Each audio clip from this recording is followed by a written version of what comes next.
C'est un opérateur, une petite boîte d'asset management qui fait des opérations value add. Ils ont trouvé un actif commercial vacant. Ils pensent pouvoir l'acheter quelque chose comme 1 million d'euros, avec les travaux compris. Le vendeur veut s'en débarrasser et le futur acquéreur a déjà un locataire. Il sait qu'il va trouver quelqu'un pour le mettre dedans. Donc c'est là où il crée de la valeur en fait. Donc il va dire ok, je l'achète à la casse parce que de toute façon personne n'en veut et je mets 1 million, ça va me coûter 1 million et je sais que au bout de 6 mois, je vais pouvoir le revendre 1,4 million. Mais je vais quand même le garder un peu plus longtemps, histoire de stabiliser la situation locative, parce que mon locataire, il a signé un 9 ans ferme, avec un taux de cap de 8,5. Donc voilà, j'ai une marge de 400 000 euros, une durée d'opération de 36 mois. Et au bout de 36 mois, je vais pouvoir le vendre 1,4 million.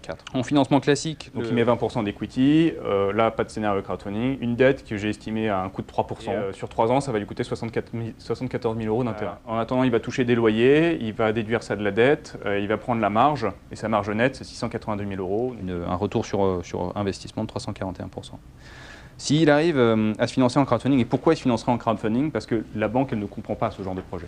Là, c'est un projet qui est en province, il s'adresse à des banques locales qui ont plutôt l'habitude de financer du financement de l'activité de long terme locative. Et là, quand on arrive à la banque, on lui dit bon, le truc est vide et pourri, j'ai un locataire dedans, mais il n'est pas encore dedans, j'ai besoin de 800 000 euros. Voilà, ils ne comprennent pas bien le risque. Donc, ou l'opérateur le fait 100% en equity et essaie de se refinancer après, ou alors il peut trouver une solution en crowdfunding.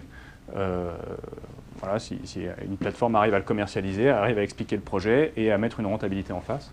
Donc 80% des fonds propres financés, à pareil 10% par an pendant 3 ans, ça coûte 264 000 euros. Là, la marge, pareil, on prend les loyers, la marge sur la plus-value et on déduit le coût du financement, on a une rentabilité qui baisse là. C'est-à-dire qu'avec une banque, on est à 341% de renta, avec le crowdfunding, on a 246%, mais on est un peu plus sûr de faire l'opération, parce qu'on a la banque à convaincre est très compliquée, quoi. Et le summum, c'est en fait de faire un schéma un peu hybride, c'est de transformer le crowdfunding en mezzanine. Le promoteur, l'opérateur met que 10% de fonds propres, il fait venir 30% de crowdfunder, donc ça lui fait 40% de fonds propres ou de quasi-fonds propres. La banque amène les 600 000 restants, et là la banque lui dit, bon ok, là il y a 40% de fonds propres, bon ça veut dire que si la valeur de l'actif baisse de 40%, moi je récupère encore mes billes. Donc ça passe.